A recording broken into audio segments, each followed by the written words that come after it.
हमारे चैनल को सब्सक्राइब करें, बेल आइकन को क्लिक करें, सभी के साथ शेयर करें।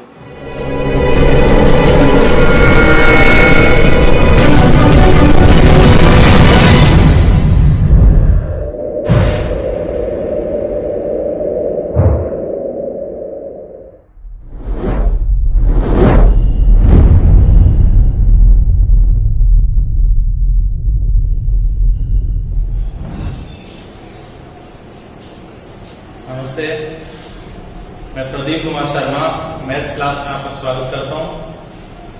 10th कक्षा में अपन आज समांतर श्रेणी लेंगे, यानी अनुक्रम के बारे में आपको एक नई जानकारी दे रहा हूँ। जो 9th कक्षा पास करके विद्यार्थी आए हैं उनके लिए 10th कक्षा एक नई होगी।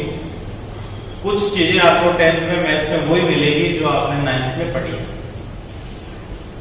आज अपन एक नई चीज शुरू करने जा रहे हैं। वीडियो आप पूरा देखें। आवाज यदि इसमें कम होती है तो आप लीड लगा करके और फिर एकाग्र होकर के आप पढ़ें, समझें और फिर रिपीट करके भी इसको देख सकते हैं। सवालों को मन से निकालें। फिर मैं आपको आपके जो व्हाट्सएप नंबर है उनके ऊपर क्वेश्चंस जो हैं वो भी मैं आपको भेज दूंगा, आप उनको हल करें। अपने कुछ क्लासेस जो होगी वो जूम में भी होगी, तो जूम की जो क्लास होगी उसको आप लाइव लें और लाइव क्लास होने के बाद में उसका जो वीडियो होता है वो आपको यूट्यूब पर मिलेगा। आप उसकी तैयारी करें। घर बैठ करके भी अगर आप चाहें तो आप मेरे माध्यम से बहुत अच्छी तैयारी आप कर सकते हैं। तो चलो अपन शुरू करते हैं। ये तो अपना 10th कक्षा के अंदर 5वां चैप्टर है अनुक्रम। तो सबसे पहले आपको ये देखना है कि अनुक्रम होता क्या है। तो देखो, गणितीय भाषा आप लोग पढ़ेंगे समझ में नहीं आएगी, किताब की भाषा समझ में नहीं आती है।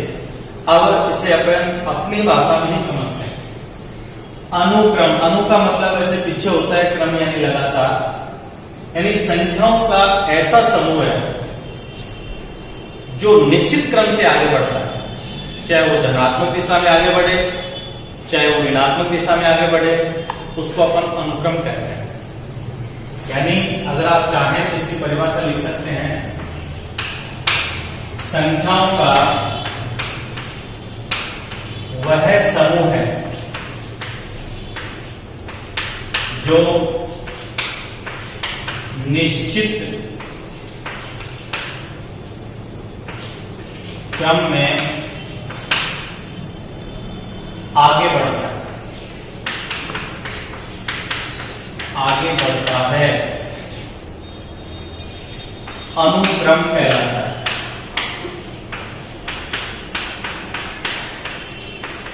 यानी संख्याओं का अपन एक क्रम ले, समूह ले, लेकिन वो एक निश्चित क्रम में बढ़ना चाहिए, उसको अपन अनुक्रम कहेंगे। साथ ही इस अनुक्रम को अपन an के द्वारा प्रदर्शित करते हैं। यानी इसको रिप्रेजेंट करने का जो तरीका होता है वो an होता है। an के पदों में भी हमें अनुक्रम दिया हुआ होता है। उससे फिर अपन आगे जो भी श्रेणी हमारे पास होती है उसका अध्ययन करते हैं। an के द्वारा इसको प्रदर्शित किया जाता है। साथ ही अनुक्रम की जो विशेषताएं होती हैं, अनुक्रम की विशेषता के आधार पर हम इसे 3 भागों में बांट सकते हैं। एक होता है जैसे समांतर श्रेणी, इसको आप श्रेणी भी कह सकते हैं। आपकी बुक में श्रेणी के नाम से ही है। दूसरा है गुणोत्तर श्रेणी या श्रेणी। समांतर श्रेणी को अपन एपी लिखते हैं, गुणोत्तर श्रेणी को अपन जीपी लिखते हैं। और तीसरी है हरात्मक श्रेणी, जिसे अपन एचपी लिखते हैं। तो शॉर्ट में मैं आपको इनको समझा दूं कि समांतर श्रेणी वो होती है जो समान अंतर से आगे बढ़े। कहने का मतलब अनुक्रम यानी वह अनुक्रम जो समान अंतर से आगे बढ़ता है समांतर श्रेणी कहलाता है, शॉर्ट में एपी कहते हैं। और वह अनुक्रम जो निश्चित संख्या से गुणा होकर के आगे बढ़ता है, यानी गुणा के रूप में जो श्रेणी आगे बढ़ती है उसको अपन गुणोत्तर श्रेणी यानी जीपी कहते हैं।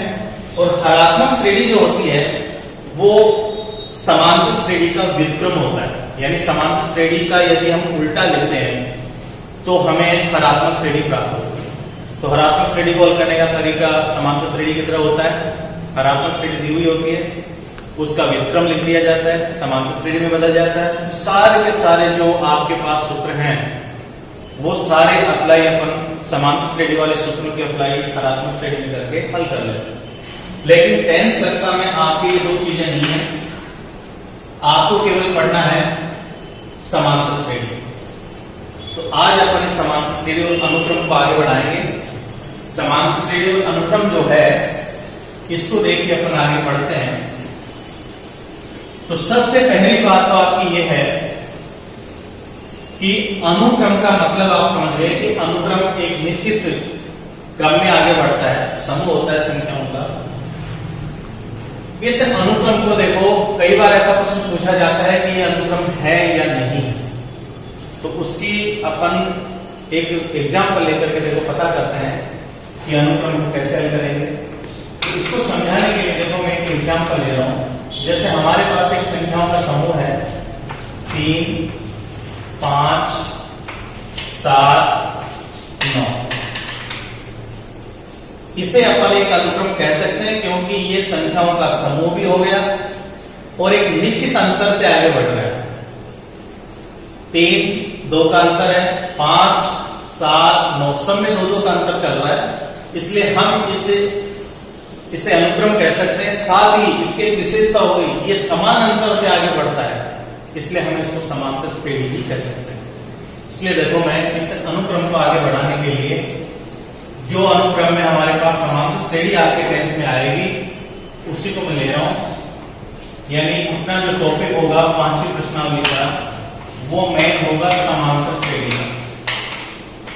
तो जो समांतर श्रेणी है उसको अपन एपी के द्वारा लिखेंगे। अब कुछ चीजें जो है इसमें वो मैं आपको क्लियर कर देता हूं। बहुत सारी चीजें इसमें आती हैं, जिसमें पहले नंबर पर आता है समांतर श्रेणी को मैं बार बार एपी लिखूंगा। एक तो आता है एपी का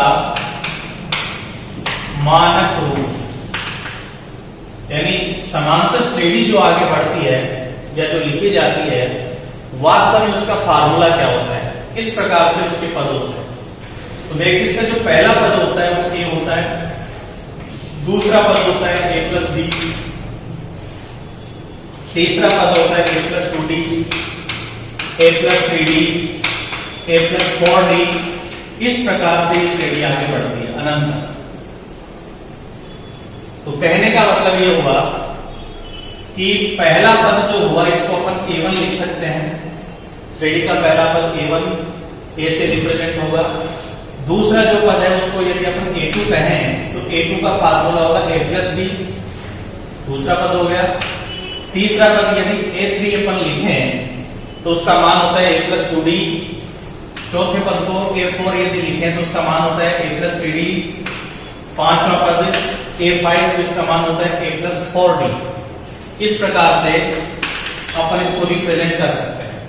तो यहां से देखो हमें एक चीज सीखने को मिल रही है जो आप विशेष रूप से इसको समझ सकते हैं कि यदि कोई हमें ये कहे कि श्रेणी का पहला पद बताइए तो अपन कहेंगे A1 बराबर A। जो इसका पहला पद होता है वो भी A1 होता है। यदि आपसे कहे कि दूसरा पद बताइए A2, फार्मूला हमें याद करना है, तो बनाने का तरीका है इसका A2 देखो हमें दिखाई दे रहा है यहां पर A plus D, A plus D, A3 A plus 2डी। अब आपके दिमाग में एक बात आ रही होगी कि ये A और D क्या है, तो इसको मैं स्पष्ट कर दूं। A जो होता है वो श्रेणी का होता है प्रथम पद और D जो होता है वो होता है सार्व अंतर। सार्व यानी सभी, अंतर यानी अंतर। सभी का जो अंतर होता है यदि दूसरे पद में से पहला पद घटाएंगे तो हमारे पास डी आएगा, तीसरे में से दूसरा घटाएंगे तो हमारे पास डी आएगा। तो इस प्रकार से आप इसे सार अंतर कहते हैं। और सार अंतर डी का मान निकालने का फार्मूला हो गया, दूसरे पद में से पहला पद घटाने से डी प्राप्त होता है। तो ये होगा a2 माइनस a1।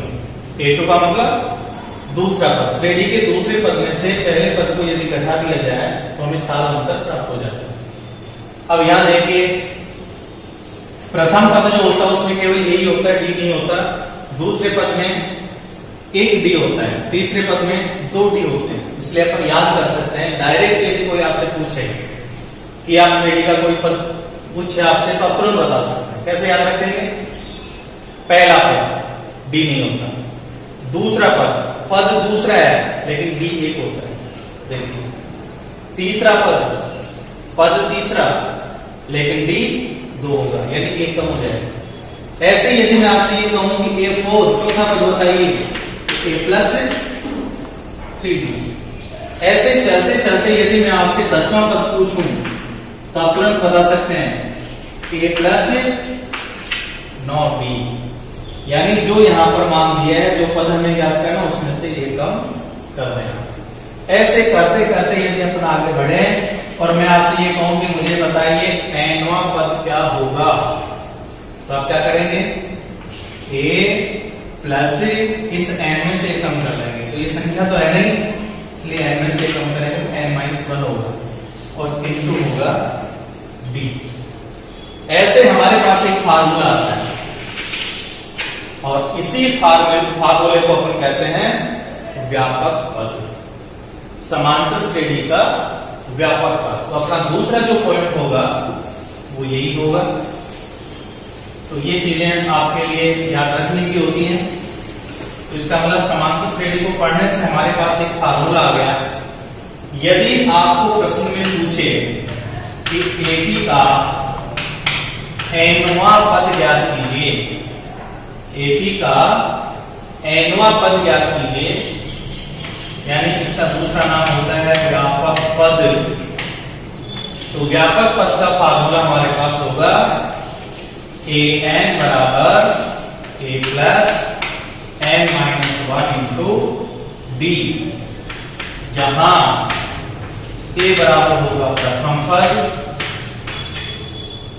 d बराबर होगा सार्वंतर, जिसे ज्ञात करने का फार्मूला होगा a2 माइनस a1। ये कोई जरूरी नहीं है a2 माइनस a1 से आए, क्रम से दो पद होने चाहिए लगातार। a3 माइनस a2 से भी डी आ सकता है, a4 माइनस a3 से भी डी आ सकता है, a5 माइनस a4 से भी आ सकता है। क्रम से जो दो पद होते हैं, लगातार जो पद होते हैं, उनका अंतर साधांतर होता है। और n यहां पर होता है पदों की संख्या। इस प्रकार से आप इसमें इस व्यापक पद को याद कर सकते हैं। तो देखिए, दो चीजें हो गई। पहला तो हो गया इसका अनुक्रम। किससे कहते हैं अनुक्रम? संख्याओं का वह समूह है जो निश्चित क्रम से आगे बढ़ता है, अनुक्रम कहलाता है।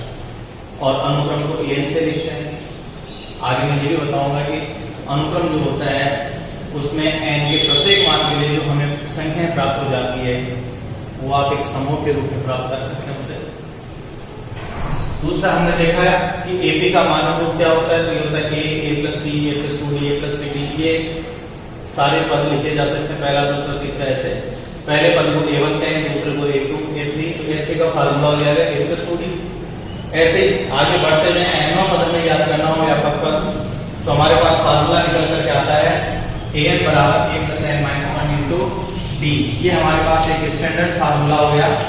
हम इससे डायरेक्ट nवां पद निकाल सकते हैं, बार बार गणना करने की आवश्यकता नहीं पड़ेगी। जो पद हमें चाहिए डायरेक्ट वो निकाल सकते हैं। 100वां, 50वां, 500वां, जो भी पद आप निकालें डायरेक्ट वो इससे मिल जाएगा। अब इसमें देखिए, तीसरी चीज आती है कि श्रेणी जो हमें दे रखी है उनका योगफल भी हम करें। तो उसका योगफल यदि पूछा जाए तो कैसे करें? तो तीसरे नंबर पर फार्मूला होता है इसका एपी के n पदों का योगफल।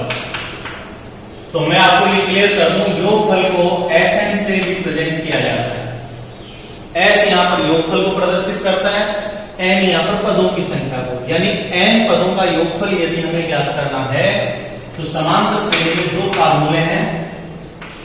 एक होता है Sn बराबर, जिसे बड़े फार्मूले के नाम से याद कर सकते हो, n/2 बड़े ब्रैकेट में लिखेंगे 2a plus n-1 into d। एक होता है देखो छोटा फार्मूला, Sn बराबर होता है n/2 और a प्लस n। तो ये चीजें तो देखो आपको पहले से पता, n का मतलब होता है पदों की संख्या, a प्रथम पद, d साधारणतर। अब आपके सामने एक नई चीज ये l आ गई, l यानी लास्ट। लास्ट का मतलब हो गया अंतिम पद। यदि श्रेणी का हमें अंतिम पद दिया है तो हम उसे l के द्वारा रिप्रेजेंट करते हैं, और ये l कई परिस्थितियों में n को भी l कह देते हैं, n l बन जाता है। इसका मतलब इसी का फार्मूला वापस ये a plus n-1 into d बन जाता है। अब यहां पर देखो मैं आपको एक छोटा सा हल करके बता दूं कि इस सूत्र से ये सूत्र कैसे बना, ये कैसे आया। तो देखो मैं इधर स्पष्ट कर रहा हूं इसको। क्या होगा, हमारे पास जैसे मान लो बड़ा फार्मूला है Sn और ये है n/2 2a plus n-1 into d। देखिए इसी को मैं एक छोटे नए तरीके से लिख सकता हूं, 2a को मैं लिख सकता हूं a प्लस a प्लस आगे ऐसे कैसे। तो आप थोड़ा ध्यान से देखना, यहां से लेकर देखो जो मैंने रेखांकित किया उसको ध्यान से देखिए, a plus n-1 into D, यार a plus n-1 into D, इसको मैं n लिख सकता हूं और an को भी क्या लिखा है अंतिम पद l, इसलिए यहां l लिख सकते हैं। इसकी जगह l लिखेंगे तो क्या बनेगा n/2 a प्लस n। ये इसी से बना हुआ फार्मूला है। तो देखिए अगर हमारे पास a n और d होता है, a n d होता है तो बड़ा फार्मूला योगफल के लिए लगाएं, और यदि हमारे पास a n और l होता है, d नहीं होता, तो आप छोटे फार्मूले का प्रयोग करें, योगफल हो जाएगा। एक फार्मूला मैं केवल आपको याद करने के लिए बताऊंगा, और इसको स्पष्ट अपन जब थोड़ा सा पढ़ लेंगे उसके बाद में बताऊंगा क्या होता है। nवां पद ज्ञात करने का हमारे पास एक फार्मूला और होता है, यदि हमें योगफल दिया हो, यदि n पदों का योगफल दिया हो तो हम nवां पद उनसे निकाल सकते हैं, और वो होता है Sn माइनस Sn-1। ये भी एक स्टैंडर्ड फार्मूला होता है, इसको अपन डिटेल्स में समझेंगे बाद में। पहले आप लोग इसको नोट कर सकते हो आराम से, जैसे जैसे मैंने आपको पढ़ाया था उसी के साथ साथ यदि आप समझते हो नोट करें तो आपको पूरा टाइम मिल जाता है, इस प्रकार से आप कर सकते हैं। अब मैं आपको इनके बारे में एक छोटा सा तरीका बता रहा हूं। छोटे छोटे जो प्रश्न इसमें पूछे जाते हैं उनका आप घर पर बैठ करके अभ्यास करेंगे, क्योंकि इतने ज्यादा यहाँ पर समझाने की आवश्यकता नहीं है। आप यदि अभ्यास करें तो वो सारी चीजें आपकी क्लियर हो जाएंगी। तो देखो मैं एक दो एग्जाम्पल लेकर के मैं आपको सारी चीजें बता देता हूं कि इसमें किस प्रकार के प्रश्न पूछे जाते हैं, कैसे जाते हैं। देखिए एक प्रश्न तो इसमें यह पूछा जाता है कि अनुक्रम है या नहीं है, उसका मैं एक एग्जांपल ले रहा हूं। जैसे कोई भी आपको एक अनुक्रम दिया हुआ है 2, 5, 8, 10, 11, मान लो ये, और आपसे पूछ ले कि बताइए अनुक्रम है या नहीं, तो आप क्या करेंगे, प्रत्येक के लिए सारा अंतर निकालेंगे। प्रत्येक के लिए कैसे, ये पहला पद, ये दूसरा पद, ये तीसरा पद, ये चौथा पद, ये पांचवा पद, इन दोनों से एक सारा अंतर निकलेगा, फिर इन दोनों से निकलेगा, इन दोनों से, इन दोनों से। यदि सारे सार अंतर समान हैं तो वो अनुक्रम है, और समान नहीं है तो अनुक्रम नहीं है। तो आप एक एग्जांपल में ये समझ सकते हो। तो आप क्या करोगे, जैसे मान लो पहले आप पहला सारा अंतर निकालो, इसे D1 से रिप्रेजेंट करें, तो A2 में से A1 घटाएं। A2 हमारे पास 5 है, -2, तो हमारे पास आ गया 3। तो D1 का मान 3। अब निकालें D2, तो A3 में से A2 घटाएंगे, A3 - A2, तो 8 - 5 यानी D2 का मान हमारे पास आ गया 3। अब निकालें D3, तो देखो पहले A2 में से A1 घटाया, A3 में से A2 घटाया, अब A4 में से A3 घटाएंगे, A4 - A3, तो ये आएगा 10 - 8, D3 हमारे पास 2 हो गया। यहां एक मान देख के पता चल गया, एक भी मान अलग आ गया, तो देखो ये दोनों मान सेम थे लेकिन ये अलग आ गया, इसलिए हम क्या कहेंगे, सार अंतर समान नहीं है। आता है यह अनुक्रम नहीं है। ठीक है, क्लियर हो गया। यदि आप ये बता दें कि D सभी में D समान आ रहा है, चेक करना हो तो हम सबके मान निकाल के देखेंगे, यदि सारे सात अंतर समान है तो ये अनुक्रम है, अन्यथा अनुक्रम नहीं है। अगर मान लो मैं इसी को थोड़ा सा चेंज कर देता हूं तो अपना एक दूसरा एग्जाम्पल हो जाएगा। इसको यदि मैं चेंज कर दूं और इसका दूसरा एग्जाम्पल बनाऊं, जैसे 3, 5, 7, 9, 11, इसमें मान लो ये पूछ ले कि अनुक्रम है या नहीं है, तो वो ये A1 हो गया, A2, A3, A4, A5। तो देखिए D1, A2 - A1, 5 में से 3 घटाएंगे 2 आएगा, D1 हो गया। D2, A3 में से A2 घटाएंगे, A3 - A2, तो 7 - 5, तो ये भी हमारे पास 2 आ गया। फिर जैसे मान लो अपने को D3 निकालना है, तो ये हो जाएगा A4 - A3, तो ये अपने पास होगा 9 - 7, D3 का मान हमारे पास 2 है, और एक अपन B4 भी निकाल लेते हैं, A5 - A4, यानी 11 में से 9 घटाएंगे तो D4 का मान भी 2 आएगा। तो देखिए इसमें देखने से पता चल रहा है सभी सार अंतर समान है, तो यह अनुक्रम है। तो नीचे आप क्या लिखेंगे, सभी सार अंतर समान है, इसलिए यह अनुक्रम है। इसका मतलब हमारा एक क्वेश्चन पूरा हुआ।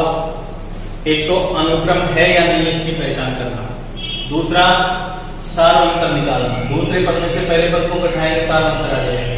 प्रथम पद क्या होता है, पहला पद प्रथम पद होता है, सार अंतर D होता है। सार अंतर निकालने का आपको तरीका आ गया, और एक अनुक्रम है या नहीं है इसकी आपके पहचान होगी। और एक प्रश्न देखो इसमें यह पूछा जाता है कि अनुक्रम है या नहीं है, तो देखिए अनुक्रम है या नहीं है ऐसे चेक कर ले, और यदि अनुक्रम है तो इसके आगे के पद लिखिए, आगे के जैसे 2 पद लिखिए। अगर मैं आपसे ये कहूं इसके ये अनुक्रम है और आपको निकालना आगे के 2 पद, तो इसके लिए तो 2 तरीके हैं। एक तो देखो शॉर्ट तरीका, आपको पता है कि सारा अंतर D है, D का मान 2 है। अगर अपन 2 जोड़ते जाएंगे आगे 2 पद निकल जाएंगे, तो 11 में 2 जोड़ते ही 13, 13 में 2 जोड़ते 15, 2 पद आ गए। एक तो ये तरीका है। दूसरा होता है फार्मूलेशन। तो देखिए अपने पास कितने पद दिए हुए हैं, 5, तो आगे का जो पहला पद होगा वो A6 होगा। क्या होगा, A6। और इसमें देखो हमने देखा था पहला पद के बराबर हमारे पास कितना है, 3, और D कैसे क्या किया था, A2 - A1, यानी 5 में से 3 घटाओ 2, D का मान हो गया। आपको छठवां पद निकालना है, दोबारा सुनना मेरी बात, 5 पद तो हमने दिए ही, आगे के 2 पद निकालने हैं। तो आगे के दो पद कौन सा होगा, छठवां और सातवां। तो देखो डायरेक्ट सूत्र लिखने का तरीका बताया था मैंने, छठवां पद यानी a + 5d, कैसे, d का मान पदों से एक कम होता है, n-1, एक कम कर दें। अब आप यहां रखते हैं, a का मान था हमारे पास 3 + 5 गुना d का मान था 2, तो 3 + 10 यानी आ गया 13, ये हो गया छठवां पद। इससे अगला पद कौन सा होगा, सातवां। a7 याद करना है, तो ये होगा a + 6d, वही a का मान 3 + 6 गुना d का मान 2, तो यह आएगा 3 + 12 यानी हो गया 15। देखो डायरेक्ट हमने 13 और 15 निकाले थे, यानी देखो 13 और 15, तो स्थिति देख करके आंसर लिखें। अगर आपका क्वेश्चन आधा नंबर 1 नंबर का है तो डायरेक्ट लिख सकते हैं, ज्यादा नंबर का है तो डिटेल से लिख सकते हैं। तो इस प्रकार से आप पदों की संख्या यानी आगे के पद आप याद कर सकते हैं और अनुक्रम के बारे में आप बता सकते हो, कोई दिक्कत नहीं है। एक देखो मैंने ऐसे में एक बात और क्लियर की, इसी वीडियो में इस बात को समाप्त कर देता हूं फिर, कि अनुक्रम को an से रिप्रेजेंट करते हैं। जैसे मान लो मैं एक अनुक्रम दे दूं, an = 3n² - 5, तो हम इसमें अनुक्रम के सारे पद निकाल सकते हैं। फिर हम उसका जांच भी कर सकते हैं कि यह समांतर श्रेणी है या नहीं है।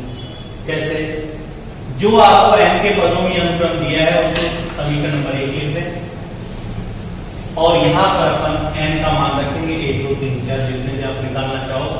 जैसे n बराबर पहले रखें 1 रखने पर, तो a1 इस अनुक्रम का पहला पद निकलेगा 3 गुना n की जगह 1 का स्क्वायर हो जाएगा -5, 3 गुना 1 का स्क्वायर 1 होता है -5, तो 3 एकम 3 -5, 5 में से 3 दिए तो माइनस के बचेंगे 2।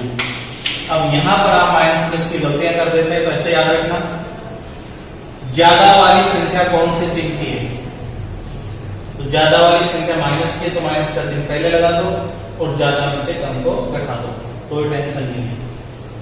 ऐसे अपन दूसरा पद निकालना चाहें तो n = 2 रखने पर, तो इसमें समीकरण 1 में रखेंगे तो a2 ये हो जाएगा 3 गुना n की जगह 2 रखेंगे तो 2 का स्क्वायर -5, ये होगा 3 गुना 2 दूनी 4 -5, 3 को पहले 4 से गुणा करो, 4 के 12 -5, और 12 में से 5 ले तो 7, ये इसका दूसरा पद है। अगर हम इसका तीसरा पद निकालना चाहें, n = 3 रखने पर, n = 3 रखेंगे, इसी में रखना है, यह ध्यान देना, a3 यह होगा 3 गुना n की जगह 3 इसकी घात 2 हो जाएगी -5, 3 गुना, कई बार आप गलती कर देते हैं 3 दूनी 6 लिख देते हैं, ये 3 का वर्ग है, यानी 3 को 3 से गुणा करना है, 3 3 9 -5, 9 की 27 -5, तो 27 में से 5 जाएंगे तो 22 आएंगे। a3 आगे भी निकाल सकते हैं। अब यदि आपको यह अनुक्रम लिखना है तो अपन कैसे लिखेंगे, a1 a2 a3 अनंत। a1 का मान देख लीजिए -2, a2 का मान 7, a3 का मान 22। अनुक्रम के मान तो हमारे पास आ गए, लेकिन अंतर समान नहीं है, इसलिए ये समांतर श्रेणी नहीं होगी। अनुक्रम का मान तो हमने निकाल लिया, क्योंकि हमें जो ये व्यापक पद दिया था an, उसके अनुसार हमने मान रख करके निकाल लिया। प्रत्येक n के लिए कोई ना कोई मान जरूर आएगा, वो हमने क्रम से लिख दिया। इस प्रकार यदि अनुक्रम आपको n पदों में दिया हुआ हो तो n का मान रख करके अपन ये निकाल सकते हैं। आज के लिए इस वीडियो में इतना ही, फिर मिलेंगे आपसे अगले वीडियो में। अगले वीडियो में आपके क्वेश्चंस होंगे और आपको वो क्वेश्चन मैं आपको वैसे भी भेज दूंगा ताकि आप उसको हल कर सकें।